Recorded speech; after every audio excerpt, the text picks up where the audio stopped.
2017 CDL General Knowledge Exam Questions and Answers. This is a Barry Branton video production.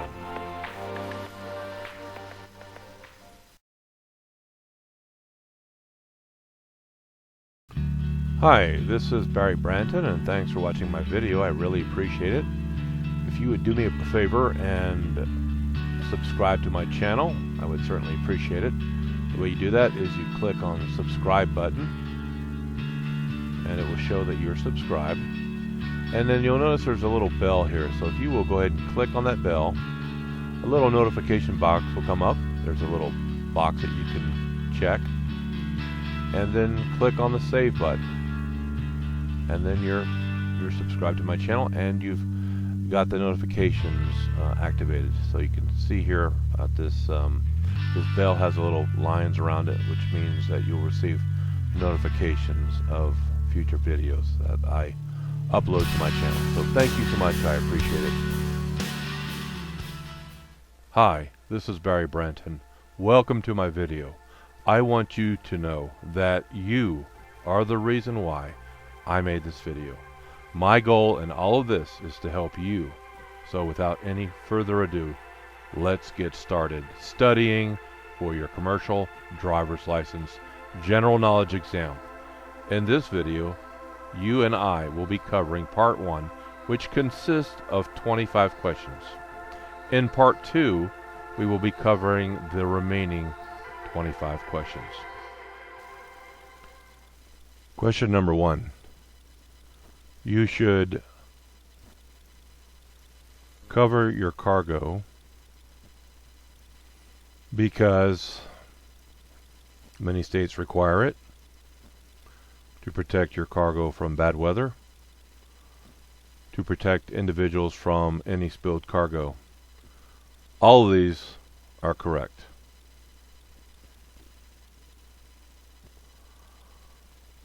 Question number 2.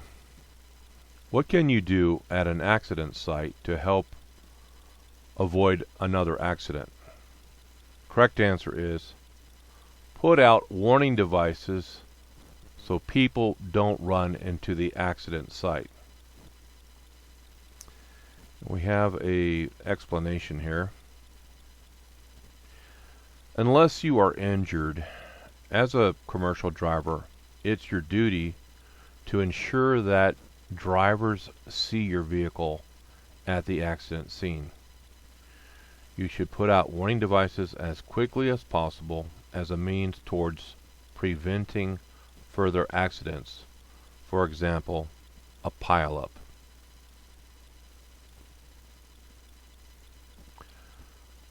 Question number 3. What is not one of the 4 skill areas that operating a commercial motor vehicle requires? So in this particular case, you're looking for a skill that is not required for operating a CMV, commercial motor vehicle. What is not required is a first aid certification. Okay? But the required ones are steering, accelerating, and safely backing. So let's go over the explanation. While first aid certification could certainly come in handy at some point during your career, it is not one of the 4 skill areas mentioned that you must be proficient in for safe vehicle operation. Question number 4. How many tie downs are required for a 20-foot load? The correct answer is 2 tie downs. And we have a bit of an explanation here, so let's go over that. The rule is that you should have 1 tie down per 10 feet of cargo. And you must have at least 2 per load, regardless of the length. So 20 feet, you would have 2.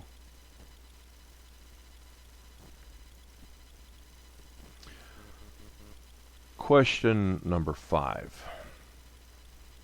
The most important hand signal you should agree on with your helper is The correct answer is stop. And we have an explanation. Unfortunately, let me just scroll this up some. Unfortunately, once an accident happens, you can't take it back. That's why it's absolutely essential that you and your helper have a very clear hand signal for stop, so that you'll be able to stop what you are doing quickly before an accident occurs. Question number 6. How can you start moving without rolling backwards? Now we have a question here where all the answers are correct. So let's go over each and every one of them. Engage the clutch before removing your foot from the brake. Put on the parking brake whenever necessary. Apply the hand valve. Now we have an explanation, so let's go over that. If you have a manual transmission vehicle, partly engage the clutch before you take your right foot off the brake. Put on the parking brake whenever necessary to keep from rolling back. Release the parking brake only, let me just repeat that. Release the parking brake only when you have applied enough power, engine power, to keep from rolling back. On a tractor trailer equipped with a trailer brake hand valve, the hand valve can be applied to keep from rolling back. Let's go on to the next question. Question number 7. To maintain alertness during the trip, drivers should. Now in this particular situation, all the answers are correct. We'll go over each one. The first one is get 8 to 9 hours of sleep. Schedule trips during the daytime hours. And avoid medications that cause drowsiness. Now we have an explanation. Let's go over that. Sleep debt is a dangerous condition in which missing sleep adds up, and you risk falling asleep at the wheel until you are fully rested. People are often surprised when they find out that getting less than 6 hours of sleep per night triples your risk of accident. To prevent drowsiness before a trip, the driver should get adequate sleep. Adults need 8 to 9 hours of sleep to maintain alertness. Prepare route carefully to identify total distance, stopping points, and other logistical considerations. Schedule trips for the hours you are normally awake, not in the middle of the night. Drive with a passenger. Avoid medications that cause drowsiness. Consult your physician if you suffer from daytime sleepiness. Have difficulty sleeping at night or take frequent naps. Incorporate exercise into your daily life to give you more energy. Okay, next question. Question number 8. Which of the following is a key steering component? Okay, none of the distractors are, so the correct answer is the gearbox. And we have an explanation. The gearbox is an integral part of the steering system. All the other options are key pieces of the suspension system. Number 10.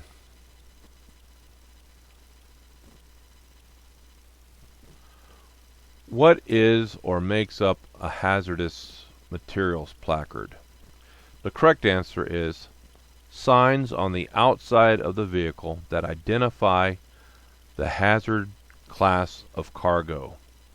We have an explanation here. Hazardous material placards are 4 regulated signs on the outside of the vehicle that identify the hazard class of cargo for those who need to know, such as emergency service personnel or those who load or unload cargo. Next question. Number 11.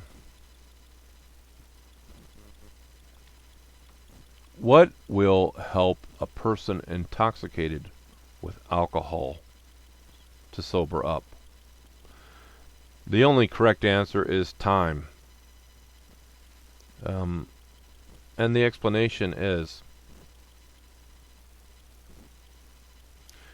there are no fast answers for getting the alcohol out of your system. Since it is inside your bloodstream, coffee and fresh air will not do the trick. You must wait until you are sober, or you risk losing your CDL if you drive while under the influence. Next question. The minimum tire tread depth for the front tires is 4/32 of an inch. And we have an explanation. The minimum is 4/32 inch depth for tire tread on the front tires, while all the other tires require at least 2 32 inch of tread depth. So remember this: front 4/32, everything else 2 32. Okay, next question. Here we go. Question number 12.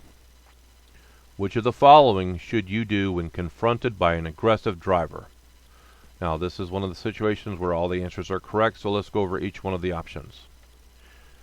Number 1, if you can safely do it, call the police from a cell phone. Also, avoid eye contact. And ignore rude gestures and refuse to react negatively. So all the answers are correct. And we have an explanation here. When an aggressive driver is trying to confront you, don't supply them the conflict they desire. Instead, contact the police and request help. Next question.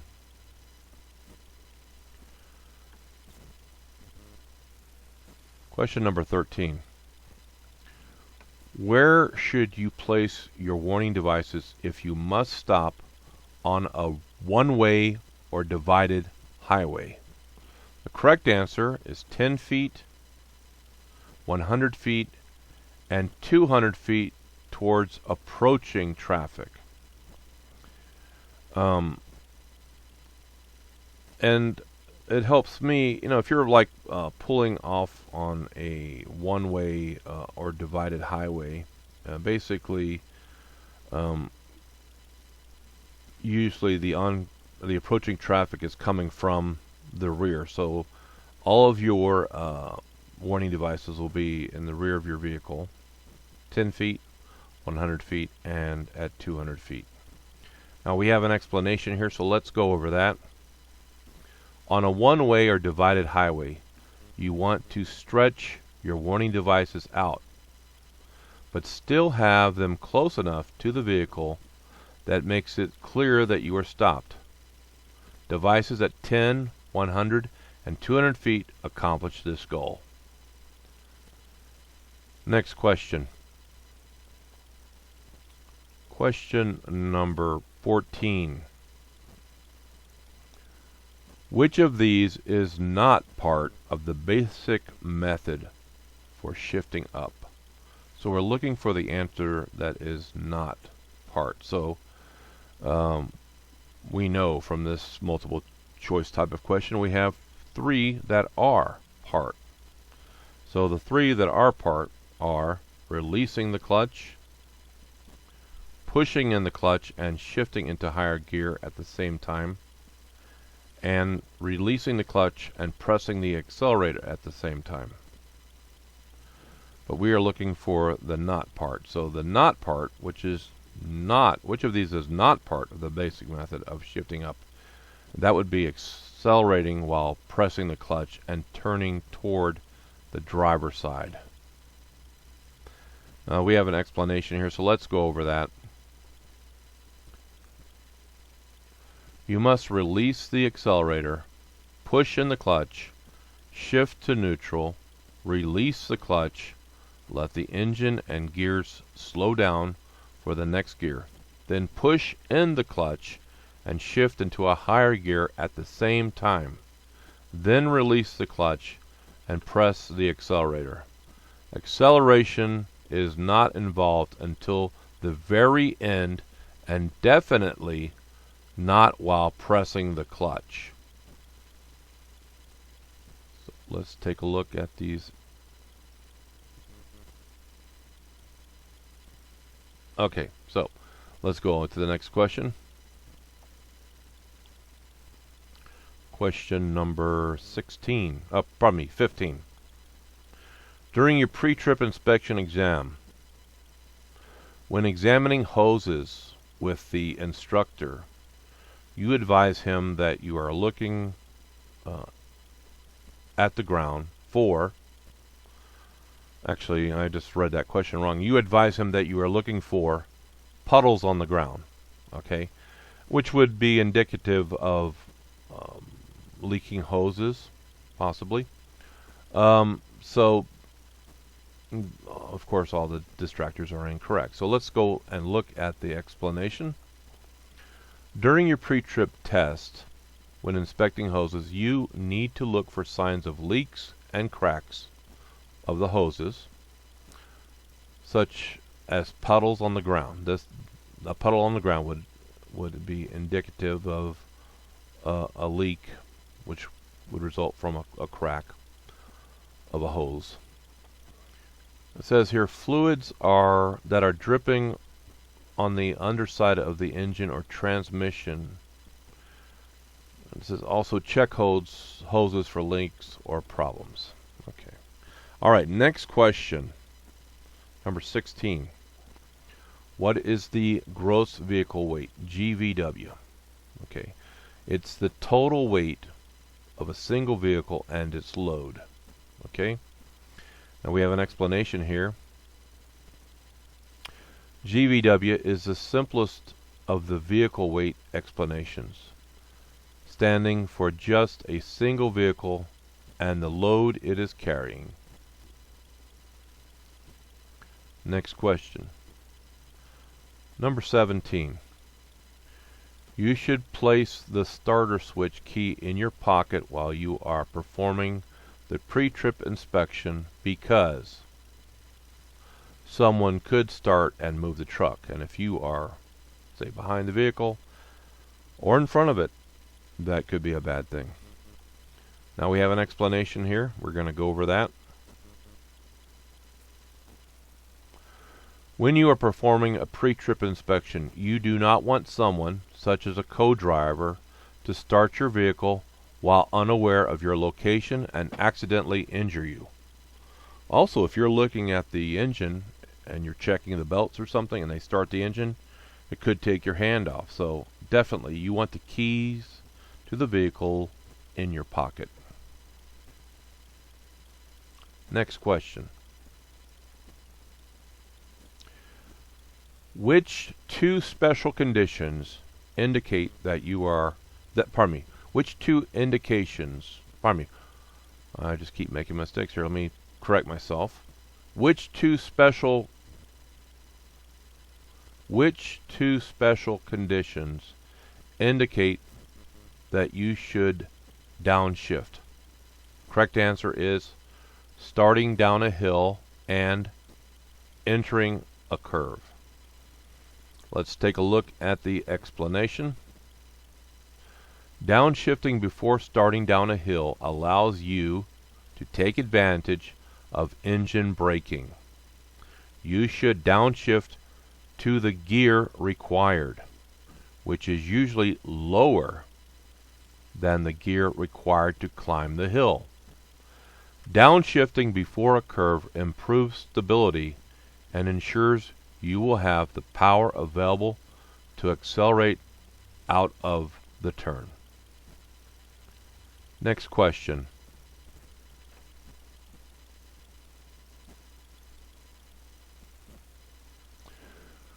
Which of the following determines the safe speed for going down a steep downgrade?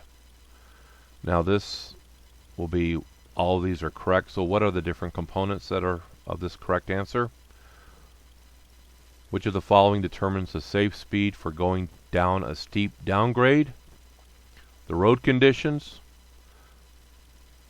the total weight of the vehicle and cargo, the steepness of the grade.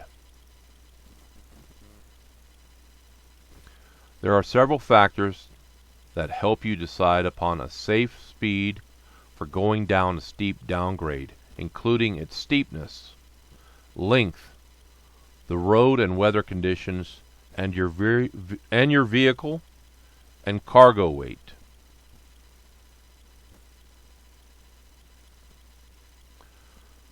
Number 20. Is it true that as long as the engine is not overheated, it is completely safe to remove the radiator cap? No, it's not completely safe. The answer is no. We have an explanation. It is not enough for the engine not to be overheated. The system should have cooled down completely, and I emphasize the word completely, before you even attempt to remove the radiator cap. And even then, you should be very careful, as there may be tremendous pressure and damaging steam and fluids. Next question. Question number 21. While driving at night, which lights should you use as often as you can? Now, the operative word here is can. You can't always use the high beams, but the correct answer is high beams. And here's the explanation. Let's just go over that. When driving at night, you should be using your high beams to expand your field of vision as often as possible, as long as it is safe and legal, and you will not blind any other drivers. The rule of thumb is to put them on as long as there are no approaching vehicles within 500 feet. Next question. Question number 22. It has just reached freezing. Which of the following areas is slippery? Now, this is one of the situations or one of the questions where we have all of them are correct. So the components are, which of the following areas are slippery? A bridge, when it's just reached freezing. A shaded area, when it's just reached freezing. A wet-looking road, when it's just reached freezing. All of those will be slippery. Let's go over the explanation.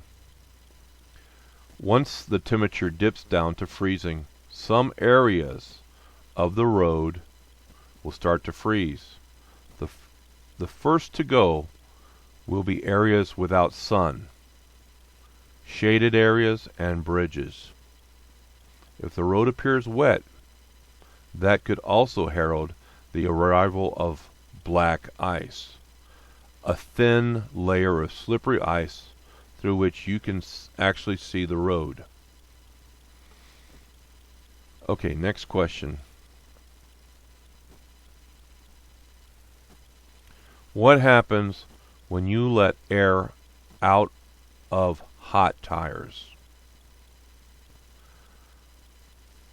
Okay, the correct answer is this is a bad idea because when the tires cool off, the pressure will be too low. Okay, let's go over the explanation. When tires get hot, the air pressure rises. However, relieving that pressure will leave the air pressure too low later, and the tires may catch fire or blow out. It will also not have a cooling effect. If your tires are too hot to touch, stop until they have cooled down. Okay, next question. Question number 24. To help you stay alert and safe while driving, you should, and the correct answer is, avoid medications with warning labels. We have an explanation, which is, be careful with medications. Be careful with medications that warn you they may cause drowsiness. If you have a concern about prescribed medications, speak to your doctor. Do not even try to make up for sleepiness with coffee, fresh air, or especially alcohol. The only cure for being tired is sleeping until you are rested. Okay, now we have question 25.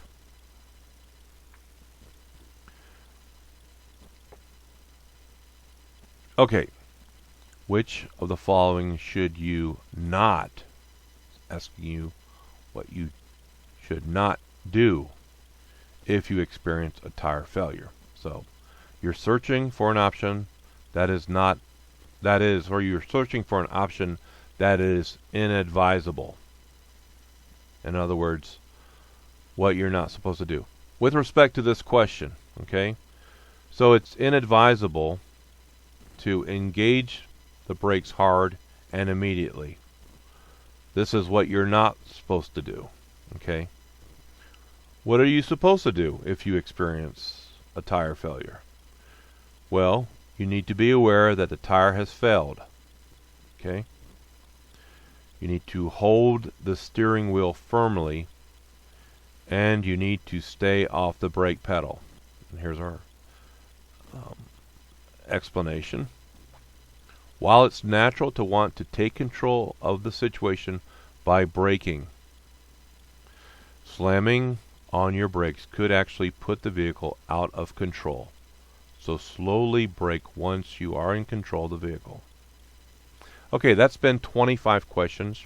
We're going to call this video part 1, and we will finish the other 25 remaining questions in part 2. This is Barry Branton. If you like this if you like this video, not vehicle, but video, please go ahead and like it. And if you have any comments, please go ahead and leave me a comment, and I'll be happy to answer you if I can.